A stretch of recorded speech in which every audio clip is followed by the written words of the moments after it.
आज हम इसी विषय पर चर्चा कर रहे हैं कि ये जो ऑपरेशन विजय अजय है उसके क्या कुछ मायने हैं, क्योंकि हम जानते हैं कि चाहे वो हम देश में रहें, हम विदेश में रहें, किसी भी आपात स्थिति में, किसी भी विपरीत परिस्थिति में केंद्र की मोदी सरकार आपकी सुरक्षा के लिए हमेशा खड़ी होती है। तो हमारा आज का जो विशेष है वो यही है, ऑपरेशन अजय। और हमारे साथ इस महत्वपूर्ण विषय पर चर्चा करने के लिए एक बहुत ही खास मेहमान इस वक्त हमारे साथ जुड़े हुए हैं। इस कार्यक्रम में हमारे साथ हैं अरविंद गुप्ता जी, जो कि पूर्व राजनयिक। अरविंद सर, आपका बहुत बहुत स्वागत है इस खास कार्यक्रम में।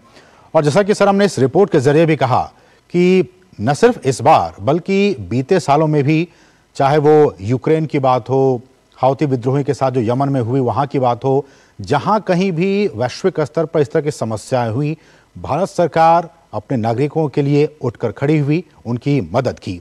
आपकी प्रतिक्रिया इस नीति को, भारत सरकार की इस नीति को आपकी नजर में आप कैसे देखते हैं? कि भारत की विदेश नीति में जो भारत के बाहर लोग जाते हैं और काम करते हैं या रहते हैं, उनकी सुरक्षा का एक बहुत बड़ा महत्व बढ़ गया है। और हमारे यहाँ करोड़ों की तादाद में भारतीय बाहर रह रहे हैं, तो ये स्वाभाविक है कि भारत की जनता और भारत की सरकार को एक उनके लोगों के लिए संवेदनशीलता दिखानी पड़ती है। और ये एक बहुत अच्छी बात है कि पिछले कुछ वर्षों में, मैं ये कहूँगा लगभग 30 साल में कम से कम 10 ऐसे मौके आए हैं जबकि हजारों लाखों की तादाद में हमको अपने भारतीयों को सुरक्षित लाना पड़ा। बिल्कुल। तो इससे ये दर्शाता है कि भारत में एक तो राजनीतिक जिसको कहते हैं विल पावर है, और उसके बाद संगठनात्मक हमारी जो क्षमताएं हैं वो भी बहुत बड़ी हो गई हैं।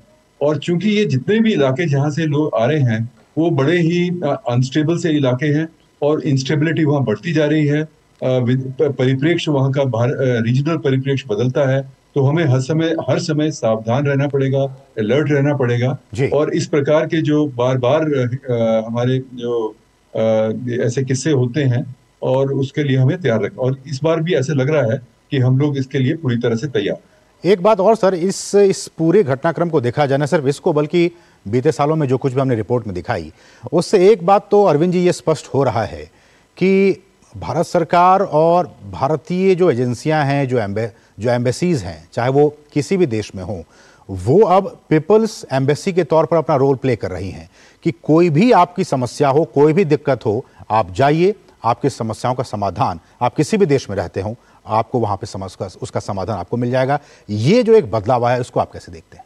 ये बहुत बड़ा बदलाव है, और इससे जो भारतीय बाहर रह रहे हैं उनमें एक कॉन्फिडेंस आता है कि भारत सरकार और पूरा भारत देश उनके पीछे है। तो एक बहुत बड़ी एक बदलाव है। मुझे नहीं लगता कि ऐसी कोई मिसाल और देशों में मिलती हो कि एक इतने बड़े पैमाने के ऊपर एक रेस्क्यू मिशन चलाए जाएं, और उसे बल्कि हम तो ये कहते हैं कि इन मिशंस में कई बारी जो है फॉरेनर्स जो फंसे होते हैं उनको भी हम लोगों ने लेके आए हैं। तो ये मुझे लगता है कि एक बेमिसाल एक मिसाल भारत ने कायम की। और अरविंद जी, जैसा कि प्रधानमंत्री ने कई बार कहा भी है कि जो लाखों की तादाद में जो इंडियन डायस्पोरा है, अलग अलग देशों में रह रहे हैं, इसलिए भी प्रधानमंत्री कहते हैं कि ये हमारे कल्चरल एम्बेसडर हैं। और जब ये प्रधानमंत्री कहते हैं तो ये कॉन्फिडेंस भी आता है वहां रह रहे हैं लोगों के बीच में कि देखिए, हमारे पीएम खुद कह रहे हैं कि हम उस देश के एक एम्बेसडर हैं। और ये कहीं ना कहीं जुड़ाव दिखाता है भारत के लोगों का भारत सरकार के प्रति और भारत के प्रति। बिल्कुल ठीक कहा आपने। एक तो एक लिंक जो बनता है उसमें बहुत कॉन्फिडेंस आता है, और दूसरा ये भी है कि जो भारतीय बाहर रह रहे हैं उनमें से करोड़ों लोग, लाखों लोग ऐसे हैं जो कि भारत को रेमिटेंसेस भी भेजते हैं। इस समय बिलियंस ऑफ डॉलर्स, लाखों करोड़ रुपया जो है वो रेमिटेंस के रूप में भी आ रहा है, तो वो भी हमें नहीं भूलना चाहिए। तो भारतीयों का जो बाहर रह रहे हैं उनका भारत को बनाने में भी एक बहुत बड़ा योगदान। ऐसे में सर, बीते दिनों यह भी देखा गया था कि न सिर्फ भारतीयों को, जैसा कि आपने जिक्र भी किया कि कुछ दूसरे देशों के नागरिकों को, कि मसलन श्रीलंकाई नागरिकों को, पाकिस्तानी नागरिकों को भी हमने बाकी दूसरे देशों से जहां इस तरह की समस्याएं हुई थी वहां से हमने सकुशल बाहर निकाला। ऐसे में उन लोगों, वहां की जो आम आवाम है, उनके मन में भी, उनके दिल में भी भारत के प्रति जो एक सॉफ्ट कॉर्नर है वो कहीं ना कहीं पैदा होता दिखता है। इम्प्रेस्ड हैं आई थिंक साउथ एशिया में, क्योंकि जहाँ भारतीय समुदाय के लोग रहते हैं वहाँ आप देखेंगे कि नेपाली भी रहते हैं, श्रीलंकन्स भी रहते हैं, पाकिस्तानी भी रहते हैं। और वो कई बार ऐसा देखा गया है कि वो भारतीय एम्बेसीज को कांटेक्ट करते हैं, क्योंकि उनके कुछ दोस्त होते हैं, उनके मित्र होते हैं, और भारत की एम्बेसीज जो है, मिशंस हैं, वो उनको मदद भी करते हैं। एक बात सर और अरविंद से, जैसा कि आज प्रेस कॉन्फ्रेंस में अरिंदम बागची ने अपने पीसी में कहा कि वैसे तो हम चाहते हैं कि जो भी दिक्कत में है, जो भी संकट में है, वो आ जाएं, लेकिन हम वहाँ रह रहे भारतीयों पे ही इस बात को छोड़ देते हैं कि जो स्वदेश वापस आना चाहता है वो आ सकता है। हमने चार्टर प्लेन आज उन्होंने कहा कि हमने भेजा है, रात तक वहाँ से वो फ्लाइट आएगी और कल सुबह तक यहाँ पहुँच जाएगी। लेकिन इसके अलावा उन्होंने ये भी कहा है कि जो लोग आना चाहते हैं वो आ सकते हैं, अगर रहना चाहते हैं तो वो वहाँ पर रह सकते हैं। क्या इसके मायने निकाले जाएं? तो इसका अर्थ है कि देखिए, इजराइल में बहुत सारे भारतीय पढ़ रहे हैं, काम कर रहे हैं, और ये एक उन्हीं का अपना एक डिसीजन होगा कि वो किस प्रकार से अपने आप को सुरक्षित महसूस करते हैं और किस प्रकार से वो आना चाहते हैं। तो एक ऑप्शन उनको दिया गया है कि ये कंपल्सरी नहीं है, लेकिन अगर आप असुरक्षित महसूस करते हैं तो आप इन सुविधाओं का फायदा उठाएं। और उन्होंने ये भी कहा सर कि जिस तरह से हमने बाकी ऑपरेशंस में देखा, यूक्रेन वाले में बात हो, भारतीय नौसेना का भी इस्तेमाल किया गया, भारतीय वायुसेना का इस्तेमाल किया गया। जब पत्रकार ने ये सवाल पूछा उनसे कि क्या जो वायुसेना है क्या उसका इस्तेमाल किया जाए, उन्होंने कहा कि हमारे पास सारे ऑप्शंस खुले हुए हैं, लेकिन फिलहाल चार्टर विमान के थ्रू 230 भारतीयों को हम लेकर पहले जत्थे में आ रहे हैं। माफ कीजिएगा जरा। हाँ जी सर, जब पत्रकारों ने यह सवाल कहा कि क्या भारतीय वायुसेना का भी इस्तेमाल किया जा सकता है, उन्होंने कहा कि हमारे पास सारे ऑप्शंस खुले हुए हैं, जरूरत पड़ने पर हम उसका भी इस्तेमाल कर सकते हैं। ये अगर आप देखें एक हिस्ट्री, तो हिस्ट्री में इंडियन नेवी ने बहुत बड़ा एक रोल अदा किया है। समुद्र सेतु की आपने बात की, इसी प्रकार से इंडियन एयरफोर्स के प्लेन्स अभी भी तैयार हैं, ग्लोब मास्टर और इस तरह के जो हैवी एयरलिफ्ट के प्लेन्स हैं।